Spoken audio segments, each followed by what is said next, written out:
بزدل دشمن نے رات کی تاریکی میں پاکستان کے شہری علاقوں پر میزائل حملے کیے۔ پاک فضائیہ نے ایسا جواب دیا کہ دشمن کے وہم و گمان میں بھی نہ تھا۔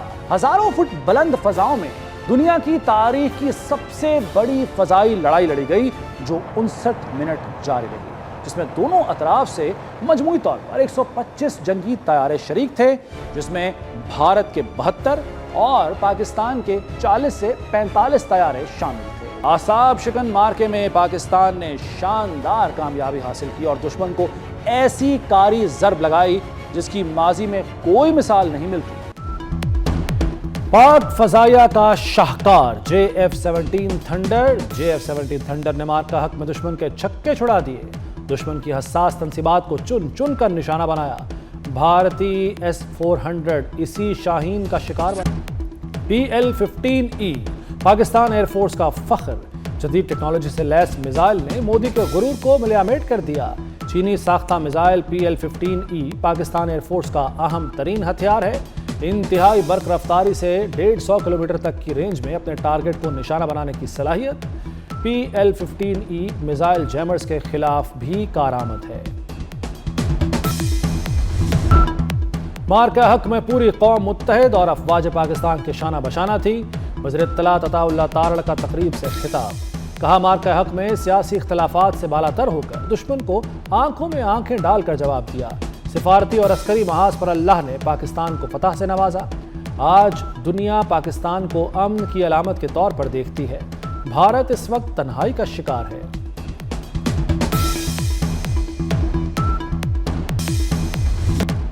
مارکہ حق کی شاندار فتح کو 1 سال مکمل۔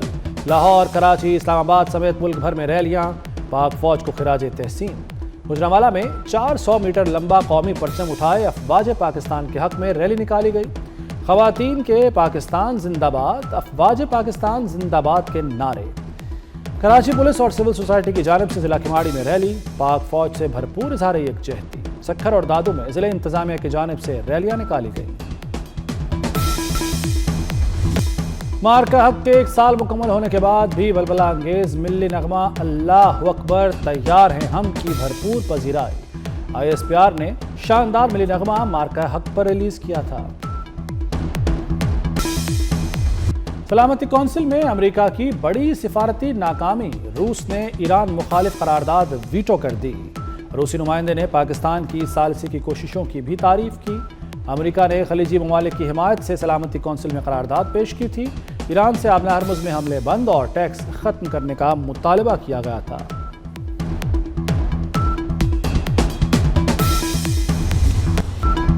پاکستان کے ثالثی کردار کی عالمی سطح پر پذیرائی، امریکی کانگریس میں پاکستان کے حق میں تعریفی قرارداد پیش، ثالثی کردار اور مذاکراتی سہولت کاری کو سراہا گیا۔ ڈیموکریٹک رکن ایل گرین نے قرارداد ایوان نمائندگان میں پیش کی۔ قرارداد میں کہا گیا ہے کہ تباہ کن جنگ کے دوران پاکستان کا کردار تعمیری اور کلیدی رہا۔ جنگ کا خاتمہ فریقین، مشرق وسطیٰ اور دیگر ممالک کے لیے بھی فائدہ مند ہوگا۔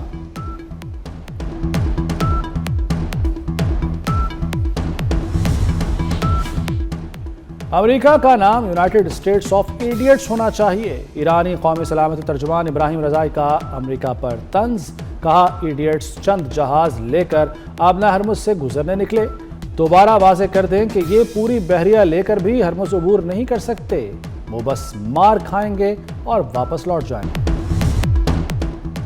آبنہ ہرمز میں امریکہ اور ایران میں جھڑپیں، ایرانی سڑکوں پر آ گئے، شہریوں نے ایرانی مسلح افواج کے حق میں نعرے لگائے، شہریوں نے سپریم لیڈر کی تصاویر اور قومی پرچم اٹھا رکھے تھے۔ ایران کی خلیج عمان میں کارروائی، اوشن کوئی نامی آئل ٹینکر قبضے میں لے لیا، ایرانی میڈیا کے مطابق ٹینکر ایرانی تیل کی کھیپ لے کر جا رہا تھا۔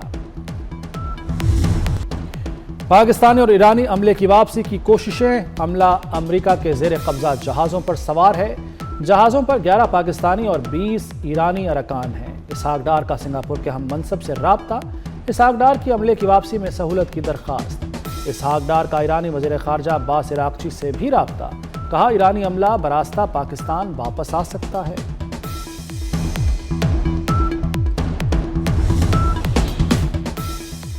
UAE سے پاکستانیوں کی ٹارگیٹڈ ڈیپورٹیشن کی خبریں بے بنیاد قرار۔ وزارت داخلہ نے سوشل میڈیا پر چلنے والی خبروں کو گمراہ کن اور من گھڑت پروپیگنڈا قرار دے دیا۔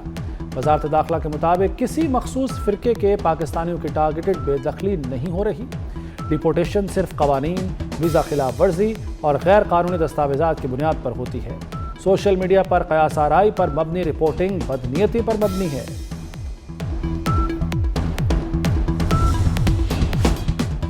وزیر داخلہ محسن نقوی کی سابق بنگلہ دیشی وزیر اعظم خالدہ ضیاء کی قبر پر حاضری، پھول رکھے اور فاتحہ خوانی کی۔ محسن نقوی نے بیگم خالدہ ضیاء کی بنگلہ دیش کے لیے خدمات کو خراج تحسین پیش کیا۔ کہا خالدہ ضیاء کی سیاسی و عوامی خدمات ہمیشہ یاد رکھی جائیں گی۔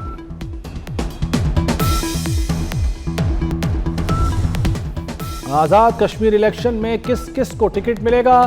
45 حلقوں کے لیے 206 امیدواروں کے انٹرویوز مکمل۔ پارٹی سے وابستگی اور عوامی مقبولیت بارے سوالات۔ نواز شریف کی زیر صدارت پارلیمانی بورڈ کا اجلاس۔ وزیر اعظم، وزیر اعلیٰ مریم نواز اور رانا ثناء اللہ کی شرکت۔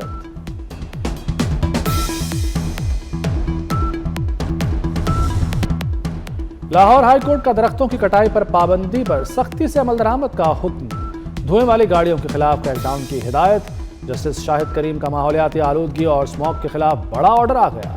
شوگر ملوں میں ویسٹ واٹر ٹریٹمنٹ پلانٹس نہ لگانے پر عدالت برہم، کارروائی کا حکم۔ اسموگ سے بچاؤ کے لیے فوری اقدامات ناگزیر قرار۔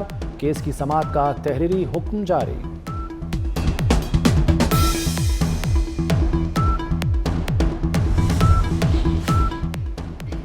چیئرمین PCB محسن نقوی کی ڈھاکہ کرکٹ اسٹیڈیم آمد۔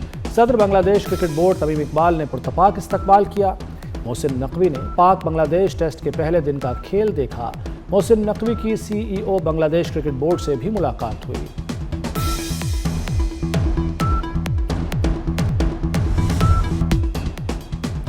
اور میرپور ٹیسٹ کا پہلا روز بنگلہ دیش کے نام۔ بنگلہ دیش نے 4 وکٹوں پر 301 رنز بنا لیے۔ کپتان نجم الحسن شانتو کی شاندار سنچری۔ مومن الحق 91 رنز پر نعمان علی کا شکار بنے۔ شاہین آفریدی، محمد عباس، نعمان علی اور حسن علی کی ایک ایک وکٹ۔